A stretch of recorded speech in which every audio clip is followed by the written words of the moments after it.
It may start with driving your mother to get groceries or going with her to the doctor. Later on, you may find yourself taking more time off of work to help prepare meals or handle her bills. As our parents age, it's likely they will need our help. 1 in 5 adults are family caregivers for a relative or friend age 50 plus.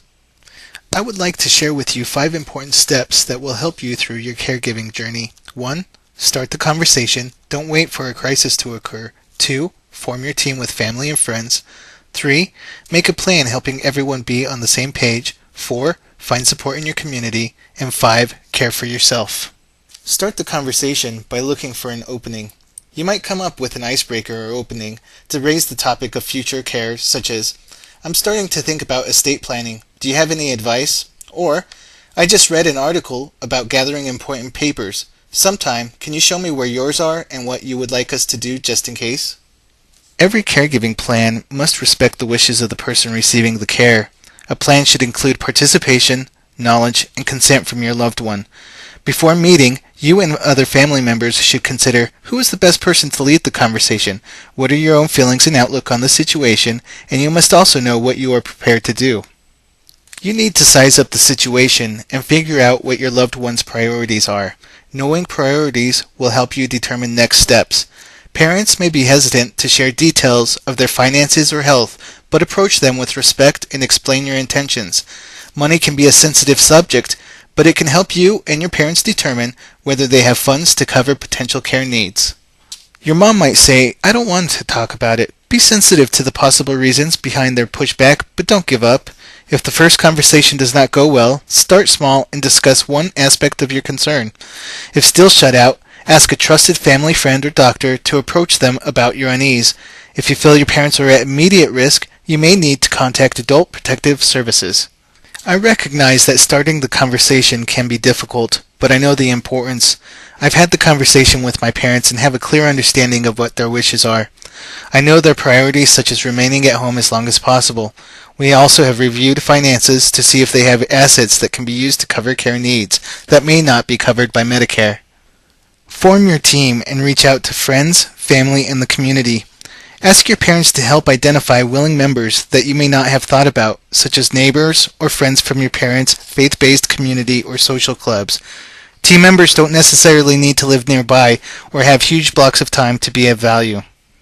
If there are long-distance family members or friends with limited schedules, they can pitch in behind the scenes with meal organizing, bill paying, or financial assistance.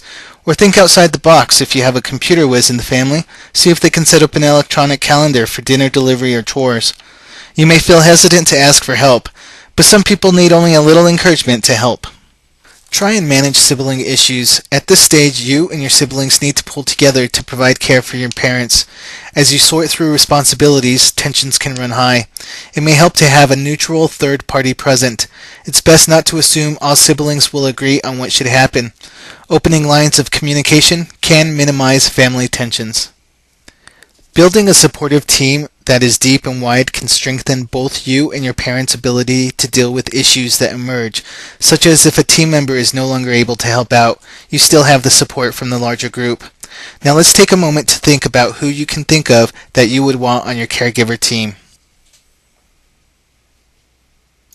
Effective caregiving plans are made with loved ones that include family and friends. A first step is to write down the goals and needs of the person. On a piece of paper, simply jot down what are the goals, such as to remain healthy and active or to be around people. Strengths could be adequate savings or close to family, and needs focus on immediate attention. After completing the goals and needs exercise and forming your team, you'll be able to decide on what task each team member will complete. Be sure to ask your parents for their preference for who does what task. For instance, there might be a comfort level with an individual handling financial affairs over another. Most importantly, keep everyone in the loop so there are no hurt feelings. Keep the plan simple. It should cover immediate needs and a broader plan for the future. Use the goals and needs exercise as a guide to write the plan. Cover the need, for example, move mom to a new home, the steps like determining amenities and budget, and research locations and facility types, and assign a team member to be responsible and the time frame to be completed. It's okay to reach out for extra support. It benefits you and your parents. A variety of support services are available to people who are age 60 and over and their caregivers. Your local area agency on aging can help you connect to services such as home-delivered meals, adult day services, transportation, care management, and more. Other options are to consult with a professional who can help with complex matters. A geriatric care manager can help sort things out, determining what is needed or finding services. If not complex, you can hire someone to help your mom with daily activities like housekeeping or meal preparation. If you do hire someone, be sure to ask about licensing, background checks, and costs. Your main goal is to keep your loved one as independent as long as possible in their home. Simple home modifications can help your parents remain safe, like installing handrails, grab bars, and night lights.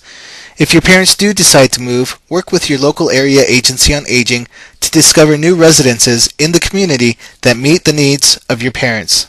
If you are a current caregiver, you recognize that balancing caregiving, work, and other family obligations is stressful. Stress can impact your health and well-being. It's important to schedule regular time for what's important to you and get help from others. Find time to exercise, sleep, and eat healthy. Find ways to reduce stress, like taking in a movie or walking with a friend. Talk with your employer. More than 26 million American workers are also caregivers for their parents or older relatives and friends. Employers are usually sympathetic to caregivers, but many employees are hesitant to be open. Find out if your company has policies or programs that support caregivers. There may be benefits or services that can help ease your situation. Remember, you're not alone. With practical tools like starting the conversation, forming a team, making a plan, finding support, and caring for yourself, those can form a strong framework for when a loved one needs a caregiver. Family caregiving often happens while we are in the prime of our lives, and to be prepared to care can make a world of difference.